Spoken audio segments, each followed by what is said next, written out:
Good morning students आज हम internal reconstruction के क्वेश्चन करेंगे। क्वेश्चन नंबर फर्स्ट देखिए, जिसमें विपुल लिमिटेड की एक बैलेंस शीट गिवन है, जिसमें जो प्रेफरेंस शेयर्स हैं वो 3000 के हैं, 5% प्रेफरेंस शेयर्स, एक शेयर की वैल्यू 100 रुपीज़ है। ऐसे ही इक्विटी शेयर्स जो हैं 6000 के इक्विटी शेयर्स हैं, जिसकी वैल्यू एक शेयर की 100 रुपीज़ है। सरप्लस है 6% debenture, bank loan, trade payables हैं, land, building, machinery, goodwill, inventory, trade receivable, cash, bank और शेयर इशू एक्सपेंसेस है। इसमें कुछ अदर इन्फॉर्मेशन भी गिवन है, जिसमें the preference shares are to be reduce to fully paid shares of ₹75 each. यानी preference share जिसकी वैल्यू 100 रुपीज़ थी, अब फुल्ली पेड 75 रुपीज़ में कर दिया है, यानी 25 रुपीज़ जो है वो रिकंस्ट्रक्शन में चला जाएगा। ऐसे ही इक्विटी शेयर्स जो हैं जिसकी वैल्यू 100 रुपीज़ थी, उसको 40 रुपीज़ में फुल्ली पेड कर दिया है, यानी 60 रुपीज़ जो है वो रिकंस्ट्रक्शन में चला जाएगा। The debenture holder took over inventory and trade receivable in full satisfaction of their claims. Debenture holder को उनके क्लेम के बदले क्या दिया है, इन्वेंट्री और ट्रेड रिसेबल दे दिया है, और फिक्टिशियस और इंटेंजिबल एसेट्स को एलिमिनेट कर दिया है, यानी उसको राइट ऑफ कर दिया है। लैंड एंड बिल्डिंग जो है उसको 30% से अप्रिसिएट यानी इंक्रीज कर दिया गया है, जबकि मशीनरी जो है वो डेप्रिसिएटेड हो गई है, यानी मशीनरी जो है उसकी वैल्यू कम हो गई है। कितने से, 33/1/3 से।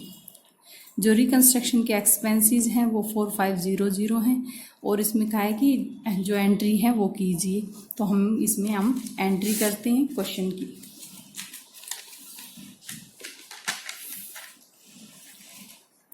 सबसे पहले देखिए हमारे पास क्या क्या चीज़ें यहाँ दी हुई हैं। हमारे पास प्रेफरेंस शेयर हैं, 5% प्रेफरेंस शेयर हैं, कितनी वैल्यू के हैं, 3000।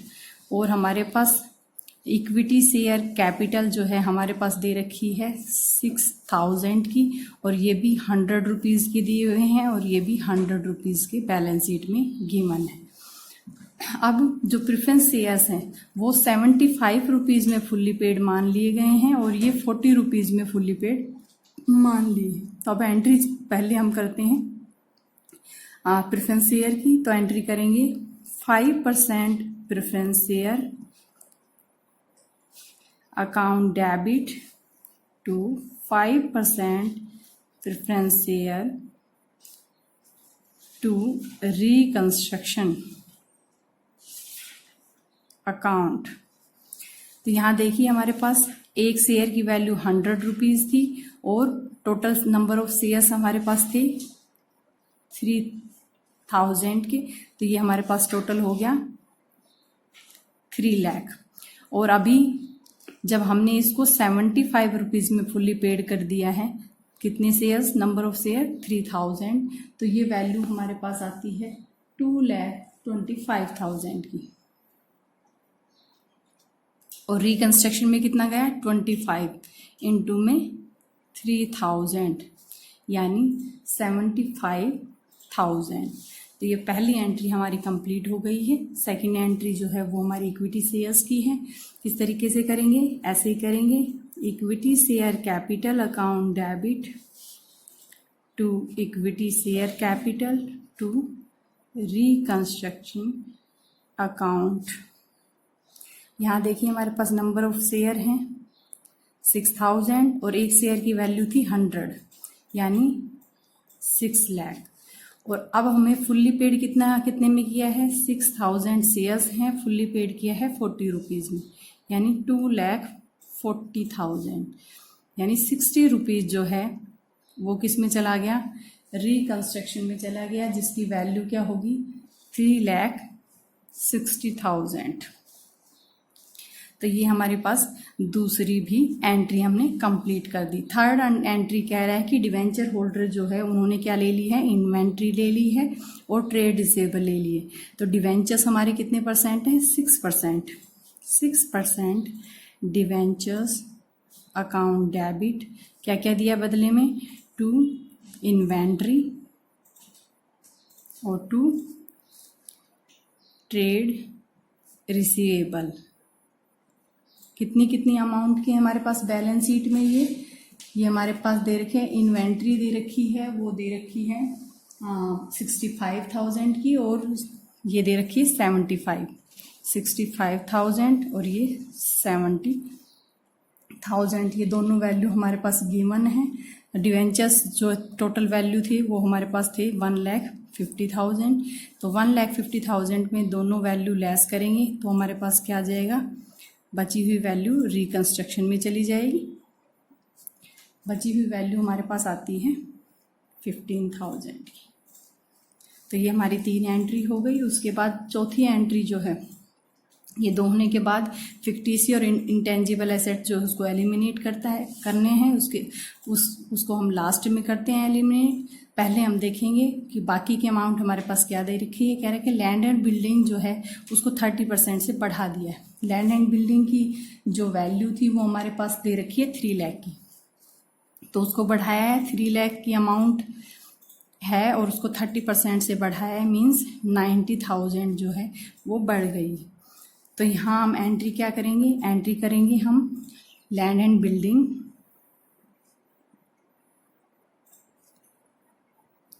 Account debit to reconstruction account. कितने से, 90,000 से, ये बढ़ी हुई वैल्यू। यहाँ ध्यान रखना है, देखिए यहाँ शेयर्स जो हैं वो कम हो रही हैं, तो यहाँ हमने रिकंस्ट्रक्शन को क्रेडिट में लिखा है, लेकिन यहाँ हमारी जो एसेट्स है वो बढ़ रही है तो हमने रिकंस्ट्रक्शन को क्रेडिट में रखा है। यानी जो लायबिलिटी है अगर वो कम हो रही है तो रिकंस्ट्रक्शन क्रेडिट में आएगा, लेकिन दूसरी तरफ अगर एसेट्स बढ़ रही है तो ये क्रेडिट में आएगा रिकंस्ट्रक्शन। लेकिन अगर ये उल्टा होता कि ये जो लायबिलिटीज जो है यानी शेयर्स जो हैं वो बढ़ रहे होते तो ये रिकंस्ट्रक्शन क्रेडिट में आता है, बट ऐसे होता नहीं है।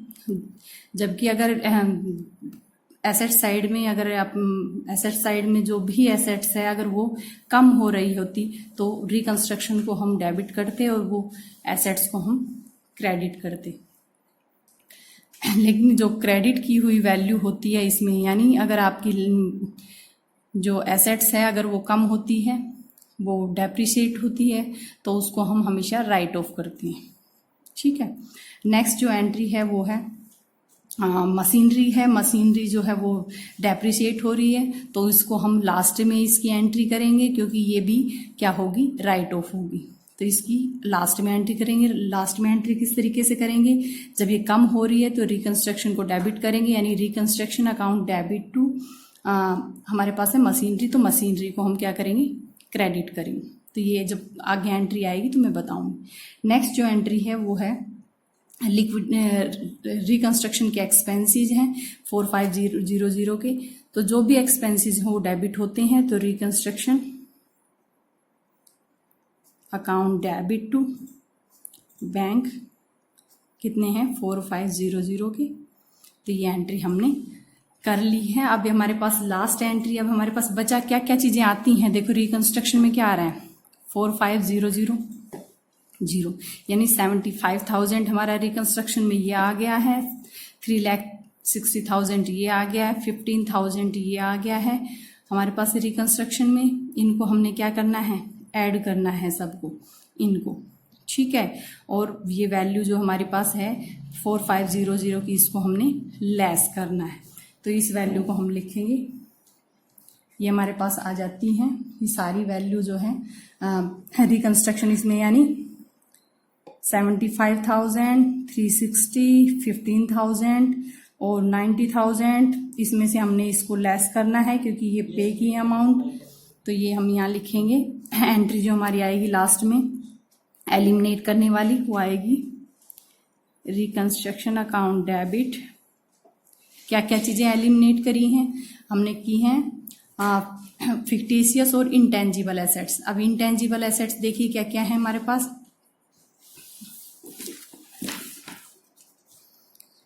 यहाँ हम लेते जाएंगे जो जो चीजें हमारे पास हैं। 2 में 2 सबसे पहले यहाँ देखिए हमारे पास इसमें यहाँ सरप्लस आ रहा है। सरप्लस मीन्स लॉस, जो भी लॉस है वो भी राइट ऑफ होता है। तो हम सबसे पहले यहीं से लेते हैं, सरप्लस जो है उसको हम राइट ऑफ करते हैं। उसके बाद देखिए एसेट साइड में हमारे पास क्या क्या चीज़ें, लैंड बिल्डिंग नहीं लेंगे, हम मशीनरी को लेंगे। मशीनरी क्योंकि कम हो रही है मशीनरी की वैल्यू, टू मशीनरी, ये ध्यान दीजिए। ये मैंने एंट्री बताई थी रिकंस्ट्रक्शन, यानी जब कोई एसेट्स की वैल्यू कम होती है तो हमने एंट्री की थी reconstruction account debit to machinery. तो यहाँ आ गई रिकंस्ट्रक्शन टू मशीनरी। नेक्स्ट जो है मशीनरी के बाद गुडविल है। गुडविल हमारी इंटेंजिबल एसेट्स हो गई। उसके बाद हमारे पास क्या है, ये दोनों हमारे पास नहीं लेंगे, कैश नहीं लेंगे। और ये फिक्टिशियस एसेट्स में हमारे पास क्या आ गया, शेयर इशू एक्सपेंसेस, ये चीज हमारे पास आ गई।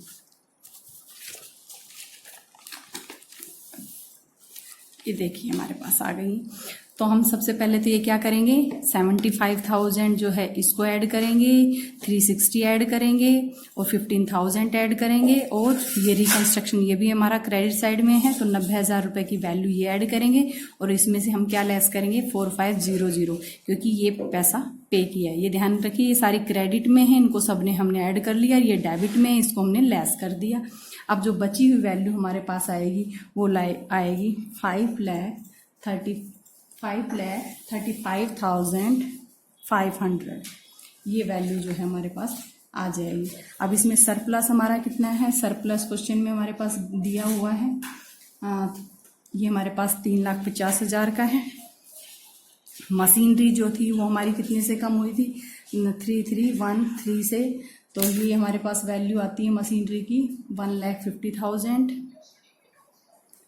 गुडविल जो है हमारे पास दी हुई है क्वेश्चन में 22,500 की, ये हमने ले लिया है।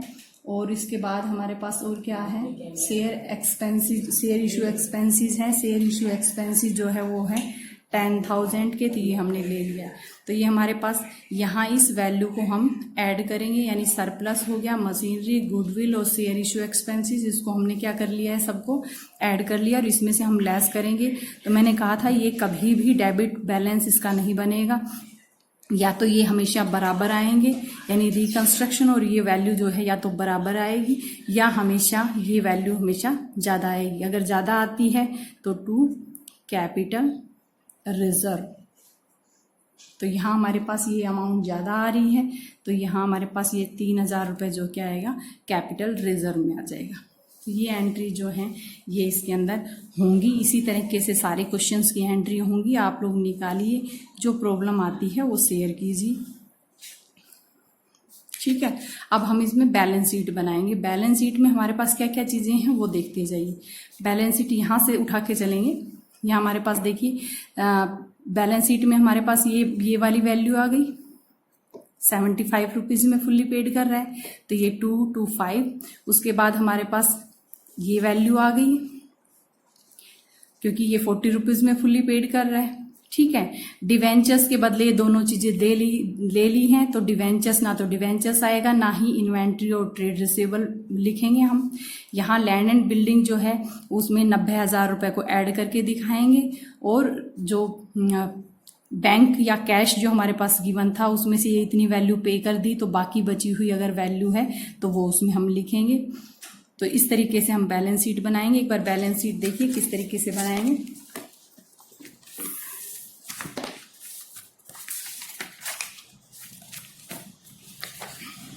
बैलेंस शीट में हमारे पास ये मैंने परफॉर्मा भर लिया है, सिर्फ मैंने अमाउंट लिखनी है, वो देखिए यहाँ से देख के मैं बताती हूँ। प्रेफरेंस शेयर हमारे पास कितने बच गए, 2,25,000 की, तो यहाँ हमने सीधे लिख ली 2,25,000 की। उसके बाद हमारे पास इक्विटी शेयर है। इक्विटी शेयर्स हमारे पास कितने थे, इक्विटी शेयर्स हमारे पास देखिए 2,40,000 के बचे हैं, तो हमने यहाँ 2,40,000 लिख दिए, 2,40,000। उसके बाद रिजर्व और सरप्लस में जो लॉस था वो तो हमने राइट ऑफ कर दिया है, तो यहाँ रिजर्व और सरप्लस में क्या आ जाएगा, हमारे पास कैपिटल रिजर्व में जो अमाउंट बची हुई थी 3,000 की, वो यहाँ हम इसमें दिखाएंगे 3,000। उसके बाद देखिए बैलेंस शीट में हमारे पास और क्या क्या चीज़ें बच रही हैं। बैलेंस शीट में हमने प्रेफरेंस शेयर्स ले लिए हैं, इक्विटी शेयर ले लिया, सरप्लस ले लिया है। सरप्लस को हमने वहाँ राइट ऑफ कर दिया था। 6% डिवेंचर, डिवेंचर का हमने क्या किया है, डिवेंचर को हमने ट्रेड रिसेवेबल और इन्वेंट्री दे दी, तो इसको हम लेंगे नहीं। बैंक लोन बचा जिसको हम लॉन्ग टर्म बोरोइंग भी मान सकते हैं। लॉन्ग टर्म लोन जो है हमारे पास कितना है, 1,50,000 का, तो इसकी कोई ट्रांजैक्शन हमने नहीं की है, तो 1,50,000 की वैल्यू यहाँ हमने लिख ली है। उसके बाद हमारे पास करंट लायबिलिटी है जिसमें ट्रेड पेबल्स बचा हुआ है जो 75,000 का है, इसको भी हमने यहाँ ले लिया है 75,000। अब एसेट साइड में देखिए, लैंड एंड बिल्डिंग है वो हमारा 90,000 से बढ़ गया था, तो यहाँ 3 लाख की वैल्यू हमारे पास दे रखी है, तो 3 लाख प्लस में 90,000, तो हमारे पास क्या हो गया 3 लाख यानी 3,90,000। और मशीनरी जो है, मशीनरी को हमने क्या कर दिया था, राइट ऑफ कर दिया था। कितनी वैल्यू से, 1.5 लाख की वैल्यू से हमने राइट ऑफ कर दिया था, तो ये हमारे पास वैल्यू जो दे रखी है 4,50,000 की दे रखी है, तो यानी 4,50,000 में से हमने क्या किया है, जो राइट ऑफ कर दी वो वैल्यू लेस कर देंगे, तो ये हमारे पास क्या बच जाएगी 3 लाख। तो ये 3 लाख की वैल्यू हमने यहाँ ले ली। उसके बाद देखिए, गुडविल हमने राइट ऑफ कर दिया है, इन्वेंट्री और ट्रेड रिसेवेबल हमने डिवेंचर होल्डर के बदले दे दिया है। बाकी बचा हमारे पास कैश या बैंक 7500, जिसमें से हमने क्या कर दिया है 4500 के क्या दे दिए हैं, एक्सपेंसेस पे कर दिए हैं, तो ये हमारे पास आ गया 3,000। तो ये वैल्यू हमने यहाँ 3,000 की लिख ली है। और शेयर इशू एक्सपेंसेस को हमने क्या कर दिया है, राइट ऑफ कर दिया है। तो हमारे पास बैलेंस शीट जो है बनकर आई है, ये पूरी बैलेंस शीट हमारे पास बन गई है। और एक चीज़ ध्यान, कोर्ट ने नहीं कहा है तो आप नहीं करोगे। तो इसमें जितने क्वेश्चंस आपसे निकलते हैं वो क्वेश्चंस कीजिए, और जिनकी प्रॉब्लम आपके पास आ रही है वो प्रॉब्लम्स, उस पॉइंट की प्रॉब्लम जो है मेरे पास सेंड कीजिए।